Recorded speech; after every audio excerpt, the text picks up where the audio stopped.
Hello दोस्तों, आज की वीडियो में हम लोग जो बात करने वाले हैं वो बात करने वाले हैं फोमा एंट्री के बारे में। और फोमा एंट्री एक ऐसा टॉपिक है जो हर ट्रेडर की जिंदगी में रहता है। फोमा एंट्री कभी भी खत्म ना होने वाली चीज है। रियलिटी में अगर मैं सच कहूँ तो आप हो चाहे मैं हूँ, कभी ना कभी सभी को फोमा एंट्री होती है। अगर आप एक अच्छे डिसिप्लिन ट्रेडर बन गए हो, स्टिल आपको कभी ना कभी फोमा एंट्री का सामना करना पड़ेगा। क्या है फोमा एंट्री एक्चुअल में? जब भी हम ट्रेड करते हैं, देखो हमारे कुछ रूल होते हैं। हम मॉर्निंग में अपने सेटअप को फॉलो करते हैं, जैसे हम वॉल्यूम थ्योरी को फॉलो करते हैं। और जो ट्रेड करते हैं उसमें लेट एंट्री करते हैं। कई बार तुरंत मार्केट में जब बॉटम मिलता है तब हमें विश्वास नहीं होता एक्चुअली में होता क्या है। अब देखो, जैसे मार्केट अगर कभी शुरू होता है, लाइक हम कल का एक एग्जांपल लेके फॉर्मा एंट्री को समझने का प्रयास करते हैं। कल का मार्केट जब शुरू हुआ तब हमको पहले से ये डिस्कशन किया था हमने कि मार्केट बुलिश रहेगा, ऊपर जाएगा, और हम डेटा के अकॉर्डिंग मार्केट को ट्रेस करते हैं। होम एंट्री क्यों होती है? अब यहाँ पे ये देखो, मार्केट में ये रेड कैंडल बनी बहुत बड़ी, मन में डर आ गया यार मार्केट बेरिश ना हो जाए। मार्केट में हमारा वापस कैंडल ऊपर बनी और हमारा पहला सपोर्ट आया जहां से हम 175 से कॉल की ट्रेड कर सकते हैं। अब जब हमारी ये ट्रेड आई तब हमारे मन में क्या आया कि यार मार्केट में यार ये बेरिशनेस ना आ जाए, क्योंकि इतनी बड़ी रेड कैंडल आई है, उसके बाद ये भी रेड ही बन रही होगी ना। ये पहले तो रेड ही बन रही होगी। ग्रीन कैंडल मतलब क्या है? ये ग्रीन कैंडल मतलब ये ओपन हुआ है और ये लो लगा है, फिर ये हाई लगा और फिर ये क्लोज हुआ है। एक ग्रीन कैंडल के बनने का जो सिद्धांत होता है वो होता है, जो इसकी बॉडी होती है ग्रीन कैंडल की, ये होता है ओपन, नीचे की भी किसका लो होता है, ऊपर की भी किसका हाई होता है और बीच की भी किसका क्लोज होता है। तो जब ये कैंडल बन रही होगी तब हमारी जो साइकोलॉजी है वो क्या कह रही होगी, इतनी बड़ी रेड कैंडल है, उसके बाद इतनी बड़ी रेड कैंडल बन रही है, क्या ये मार्केट रिवर्स होगा? और एक्चुअल में हम इस सिद्धांत को भूल जाते हैं कि हम किसी थ्योरी को फॉलो कर रहे हैं, और ये मार्केट में ये कैंडल हमको रिवर्स होते दिख जाती है। ये होता है एक तो मेन फंडा, ट्रस्ट इशू। हमें हमारी ट्रेड में विश्वास नहीं होता, और एक रियलिटी है, बहुत बार मुझे भी नहीं होता है। मेरा ही मन कहता है यार इतनी बड़ी रेड कैंडल है, हो सकता है आज मार्केट ना पलटे। और यही चालू होता है हमारा ट्रस्ट इशू के कारण मार्केट में उस ट्रेड को ना करना। लेकिन जब वो हमारी दिशा में वो ट्रेड चली जाती है तब हमको यहाँ पर जाने के बाद कैंडल लगता है अरे यार ये ट्रेड हमने मिस कर दी। और यही चालू होती है फोमो एंट्री। फोमो एंट्री मतलब हमें पता था पर हम नहीं कर पाए। मैंने अपने दोस्त को बताया, उसने प्रॉफिट कमा लिया, मैं नहीं कमा पाया। मेरे दोस्त मेरे कारण, क्योंकि दोस्त ने उस बात पे ट्रस्ट किया। दोस्त था, आपको मैं कुछ बोलूंगा ना आप ट्रस्ट कर लोगे, बट मैं खुद की बात में कैसे ट्रस्ट करूं? ये होता है सबसे बड़ा यहाँ पर झोल। क्योंकि आप जब किसी को बताते हो वो आप पे ट्रस्ट कर रहा होता है कि यार इसने बोला है यहाँ से घूमेगा, वो ले लेगा। बट आपको खुद की बात पे ट्रस्ट ही नहीं है। अब ट्रस्ट नहीं है तो क्या होगा? क्योंकि आपने सामने वाले को जो ट्रेड बताई उसने तो वो कर ली। ये ट्रस्ट कैसे बिल्ड होगा, हम इसके बारे में भी बात करेंगे। यहां पर आपने एक सामने वाले दोस्त को बताया ट्रेड, उसने कर ली, लेकिन आपने नहीं करी क्योंकि आपको पता होने के बाद भी ट्रस्ट नहीं। आपको लग रहा है आपको पता है, बट एक्चुअली में आपको कुछ नहीं पता है। सच में किसी को कुछ नहीं पता होता है, क्योंकि ट्रेडिंग में किसी को कुछ नहीं पता। लेकिन हमारा जो सेटअप है, जिस प्रकार से हम डेटा को रीड करते हैं, अगर आप वॉल्यूम थ्योरी सीखेंगे तो आपको तो एहसास होगा कि एक्चुअल में मार्केट के ट्रेंड को पकड़ पाते हैं हम। ऐसा नहीं है हम 100% सही है, इट इज ट्रू कि हम हर बार नहीं पकड़ सकते, लेकिन मैक्सिमम टाइम हम सही निकलते हैं। लाइक कल के मार्केट में तो हमने झंडे गाड़ दिए, पूरी ट्रेड सक्सेस निकली। पहली कैंडल से मैंने ट्रेड किया और बाकायदा कोई फॉर्मो नहीं। मैं तो बस मेरे साथ बल्कि क्या हुआ, मैं फायर्स में ट्रेड करता हूँ पता ही है। और उसका जो खुला हुआ था पेज वहां पर, उसमें सेंसेक्स खुला हुआ था, उसको जल्दी जल्दी निफ्टी में कन्वर्ट करा, तब तक कैंडल यहाँ आ गई। फिर यहाँ जाके मैंने फिर भी कॉल खरीदा, क्योंकि मुझे अपनी ट्रेड में 222 तक का विश्वास था। अगर ये ट्रस्ट इशू मेरा कम हो जाए तो मैं ये ट्रेड नहीं कर पाऊंगा, और यहाँ जाने के बाद कॉल खरीदूंगा और रेड कैंडल मेरा ऐसे ले लेगी। किस लॉजिक के तहत होगा ये? आप देखो, जब आपको पता था कि मार्केट 175 से घूमेगा, बुलिस मार्केट है, आप ये ट्रेड छोड़ोगे, यहां जाने के बाद आप 200 के आसपास ट्रेड लोगे और यही रेड कैंडल आपका एसएल खा के वापस ऊपर चले। This is called real FOMO entry. क्योंकि अगर अपनी बात पे विश्वास हो तो हमें वो विश्वास तुरंत ही करना चाहिए। इसका क्या मतलब है? अगर आप रियलिटी में देखो, फोमो एंट्री हम करते क्यों है? क्योंकि हमें पता था पर हमने छोड़ दिया। अब हमें लग रहा है कि क्योंकि हमें पता था, क्योंकि हमें पता था मार्केट ऊपर जाएगा, और हमें यह भी पता है कि मार्केट 275 800 पता नहीं कहां तक जाएगा, हमें सब पता है। इस चक्कर में हम उसके बाद उस कैंडल बनने के बाद एंट्री ले लेते हैं। यही कहलाती है गलत एंट्री। और यही स्मार्ट एंट्री की एंट्री होती है कि स्मार्ट एंट्री कहाँ आती है, स्मार्ट एंट्री कैसे करते हैं।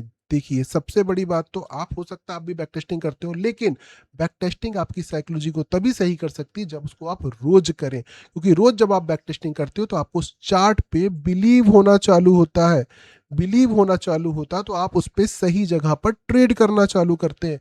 जब आप सही जगह पर ट्रेड करना चालू करते हैं तब आपका प्रॉफिट होना चालू होता है, और जब प्रॉफिट होता है तभी साइकोलॉजी बिल्ड होती है। साइकोलॉजी की कोई किताब कभी काम नहीं आएगी जब तक आपका पैसा नहीं बनेगा। आप 10 किताब पढ़ लो, 2 लॉस करो, साइकोलॉजी खत्म हो जाएगी। क्योंकि डिसिप्लिन आएगा बैक टेस्टिंग से, और पैसा आएगा तो बनेगी साइकोलॉजी, क्योंकि पैसा ही साइकोलॉजी है मेरे हिसाब से, और यही रियलिटी है। अब बात करते हैं फोमो एंट्री क्यों हुई। क्योंकि आपको पता है पर विश्वास नहीं है। आपको पता है, आपको लगता है आपको विश्वास है, बट एक्चुअली नहीं। क्या एक बात बताओ, अगर मुझे विश्वास है कि मार्केट यहाँ से घूमे गई, क्या मेरे अकाउंट में 1 लाख रुपए पड़े फायर से, मैं पूरे लॉट नहीं डाल सकता क्या? 900 कॉइन डाल के मैं प्रॉफिट नहीं कमा सकता क्या? कमा सकता हूँ ना, पर मुझे भी विश्वास नहीं ना उतना। मुझे कितना विश्वास है? मुझे 2 से 4 लॉट तक विश्वास है। ये भी एक नियम है। विश्वास कितने लॉट तक है? क्यों? क्योंकि किसी के पास कितना पैसा है वो उसकी साइकोलॉजी को बिल्ड करता है। आज आपके पास 10,000 है, आपके लिए 1 लॉट भी बहुत कठिन है बाय करके विश्वास करना। आपका पैसा आपकी साइकोलॉजी डिसाइड करता है। आप करोड़पति व्यक्ति हो, 1 लाख पे आपकी कोई साइकोलॉजी नहीं हिलेगी। आपको ये पेपर ट्रेड वाली फीलिंग देगा, आपकी साइकोलॉजी यहाँ पर बिल्कुल नहीं हिलेगी, और आप डॉट टू डॉट एक अच्छी ट्रेडिंग कर पाओगे। अब यहीं पर खेल होता है। आपके पास जो पैसा, उसके हिसाब से आप अपने लॉट डिसाइड करो पहले, क्योंकि आप जो लॉस सह सकते हो वही आपकी साइकोलॉजी बिल्ड कर सकती है। फोमो एंट्री तभी खत्म होगी क्योंकि जब आप पैसा हारने को तैयार हो। इस जगह नॉट इस जगह, क्योंकि दोस्त को तो यहां से ट्रेड दिला दी, खुद यहां से उठा रहे हो। दोस्त का एसएल यहाँ है, आपका एसएल यही है जहां एंट्री थी। काम ही खत्म हो गया। ऊपर से 5 रुपए का एसएल डालोगे, 7 रुपए का, 10 रुपए का, काम खत्म। हम भी करते हैं, ऐसा नहीं करते, होता है। मैंने कहा सबके साथ फॉर्म एंट्री किसी खत्म नहीं होती। अगर हमारी अच्छी ट्रेडिंग है और हमारे लॉस हो जाए, वहां फॉर्म एंट्री चालू हो जाती है। लॉस, उठपटांग एंट्री चालू, अरे बेरिस ही लग रहा है, नीचे का ले ही लेता हूँ, वहीं से घूम गया। आपको पता कैसे चलेगा ट्रेड कौन सी लेनी? उसके लिए आपके पास खुद का एक ट्रेड सेटअप होना चाहिए। वो ट्रेड सेटअप क्या होता है? आपके अलग अलग ट्रेड सेटअप हो सकते हैं। आप प्राइस एक्शन यूज करो, कुछ भी यूज करो, डजेंट मैटर, आपके लिए जो सूट करता है वो यूज करो। मैं पर्सनली वॉल्यूम थ्योरी यूज करता हूँ, मैंने खुद बनाई और बहुत प्यारा काम करती है। विश्वास नहीं है तो पर हर किसी को विश्वास होगा भी क्यों? देखिए, बैक टेस्टिंग एक मात्र तरीका है सच्चाई को पता करने का। आपको देखो, अगर आप कुछ सच में ट्रेडर हो, 2 चीजें मन में आती है, आपने क्या उखाड़ लिया और हम क्या उखाड़ पाएंगे। ये रियलिटी है ना। मैंने क्या कर लिया, आप क्या कर पाओगे। देखो, अगर आप ट्रेड करते हो तो क्या फर्क पड़ता है, आप कोई ना कोई सेटअप तो यूज करोगे। मैं क्या कर लिया, आप क्या कर लिए, ये सोचना छोड़ के आप ये सोचो, क्या इस सेटअप का फायदा ये नहीं उठा पाए तो क्या मैं उठा सकता हूँ? क्या इसी चीज से मैं पैसे बना सकता हूँ? क्या ये मेरे काम आ सकती है? इस सोच को जिस दिन चालू कर लोगे ना, सही थिंकिंग चालू हो जाएगी। आपको क्या फर्क पड़ता है? आप किसी ना किसी सेटअप को तो यूज कर रहे होगे ना, चाहे प्राइस एक्शन यूज कर रहा हो, चाहे आप लिक्विडिटी एरिया यूज कर रहा हो, कुछ भी कर रहा हो, कुछ ना कुछ आप यूज कर रहे होगे। आप जो भी यूज कर रहा हो, अगर आपको लगता है कि इसको यूज करके पैसा बनेगा तो बनाओ। आपको क्या फर्क पड़ता है कोई बना रहा है नहीं बना रहा है, इट डजेंट मैटर। पहले तो हमारी सोच को फ्लश कर दो, सारी चीजों को दिमाग घुमाया जाता है आधा तो। ये जो दिमाग में कचरा भरा जाता है, देखो अगर आप ट्रेडिंग कर रहे हो तो इट डजेंट मैटर सामने वाला पैसा कमा रहा है कि नहीं।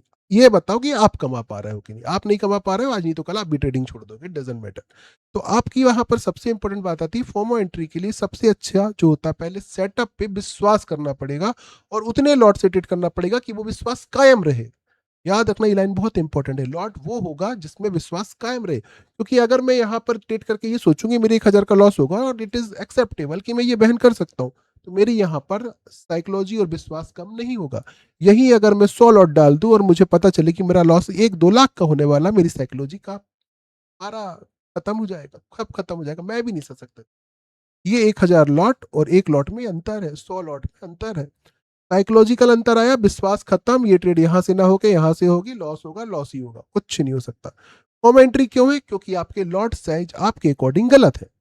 पहला, आप अपने लॉट साइज अपने लॉस के हिसाब से रखो। अगर आपको लगता है आप एक महीने का 20,000 हार सकते हो, जीतने के लिए सोचो ही मत। क्यों? क्योंकि अगर आपकी साइक जब आप 20,000 हारने को तैयार होगा तो आप एक फिक्स सेटअप पे फिक्स लॉट से काम कर पाओगे, वहां पर आप ट्रेड कर पाओगे।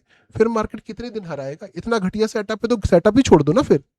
अगर आपको लगता है इतना घटिया सेटअप है कि 20,000 में हर महीने हारूंगा, सेटअप ही छोड़ दो। तो एक बार डालो तो 20,000 और काम शुरू करो और सोच लो कि 20 ट्रेडिंग सेशन में 20,000 हारूंगा, एक 1,000 का लॉस का मैं 20 दिन में 20 ट्रेड मारूंगा, करके तो देखो एक बार, एक महीने साइकोलॉजी भी वापस आएगी, फॉर्मा एंट्री भी खत्म होगी, क्योंकि आपने कभी इस सेटअप को फॉलो ही नहीं किया है। जो व्यक्ति जब तक इस सेटअप को फॉलो नहीं करेगा, डिसिप्लिन नहीं आएगा और फॉर्मा एंट्री खत्म नहीं होगी। उसके लिए आपको एक बार, ये बहुत कठिन है ये भी बता दूं, 1 महीने तक एक ट्रेड किसी सेटअप में करना आसान काम नहीं है। आप 4 दिन करना, आपकी हालत खराब हो जाएगी।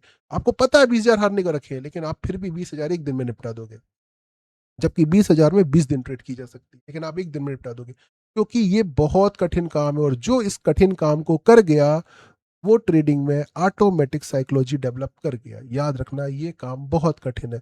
बोलो तो हम एक चैलेंज करेंगे, जहां मैं और आप मिलकर एक सेटअप पे, अपनी एक सेटअप जो हमारा नॉन की थ्योरी है, उससे भी बोलो तो एडवांस सेटअप बनाकर मैं रख दूंगा, और उस पे हम 1 महीने का चैलेंज करेंगे। चूंकि सेबी के नियम कानून है, आप अपना प्रॉफिटेबल पीएनएल वगैरह नहीं दिखा सकते हैं, तो हम अपने जूम पे डिस्कस कर सकते हैं आज हमारी ट्रेड कैसी चली, और अपने अपने प्रॉफिट को मुंह से शेयर कर सकते हैं, क्योंकि दिखा नहीं सकते, ये ऐसा कुछ करने का ट्राई कर सकते हैं।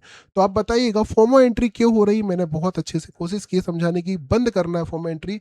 तो पहले तो लॉट साइज में कंट्रोल करो कि आप क्या सह सकते हो, और आपको लगता है कि सर मैं एक लॉट भी नहीं सह सकता, तो ट्रेडिंग छोड़ दो दोस्तों, अभी आपके बिल्कुल काम की नहीं है। क्योंकि जब पैसा ही नहीं है, ट्रेडिंग से पैसा कमा के घर चलाने की बिल्कुल मत सोचना। साइड बिजनेस होना चाहिए, साइड इनकम होनी चाहिए, खाने पीने की टेंशन नहीं होनी चाहिए, तभी आप ट्रेडिंग में माइंड से 100% फोकस कर सकते हो। अगर आपके मन में टेंशन है कि आज एक लॉट से 1,000 नहीं बनेगा तो मैं खाना क्या खाऊंगा, then you should leave the trading. मैं झूठ नहीं बोलूंगा, ये रियलिटी है। ट्रेडिंग करके अगर आप घर चलाना चाहते हो तो अभी क्विट कर दो। और अगर आपके पास साइड इनकम दिमाग लगा के आप एक साइड में ऐसा सिस्टम बिल्ड करना चाहते हो जो आज नहीं तो 6 महीने, साल, 2 साल बाद बिल्ड होके एक बड़ा सिस्टम बन जाए, जिसके बाद आप इस पे शिफ्ट होना चाहो, देन यू कैन शिफ्ट। अगर इसी पे आश्रित होकर आना चाहते हो कि यार पैसा तो बनना ही चाहिए, नहीं बनेगा तो जिंदगी खत्म है, देन ये आपके काम की चीज नहीं है। सीधे आके पैसे कमाने की मत सोचना। फॉर्मा एंट्री रोज होगी फिर, और रोज लॉस होगा। स्मार्ट एंट्री तभी संभव है जब आपके पास कोई टेंशन नहीं है। आज ऐसा नहीं कि मैं करोड़पति व्यक्ति हूँ, बट मेरे पास टेंशन नहीं है, मुझे घर वाले 2 वक्त की रोटी खिला देंगे, और जो पैसा आ रहा है मैं ट्रेडिंग में लगा सकता हूँ। Then you can try, otherwise leave it. फॉर्मा एंट्री दूर करने के मैंने अच्छे तरीके अच्छे से समझाए हैं। फिर भी आपने जो मैंने जो बोला चैलेंज का, अगर आपको लगता है करना चाहिए, then we will do it. Comment section में बताइएगा वीडियो कैसी लगी। आगे और भी टॉपिक लाने वाला हूँ। मिलते हैं अगली वीडियो में। Till then bye bye and thank you for being till now. जय हिंद, वंदे मातरम, बाय बाय।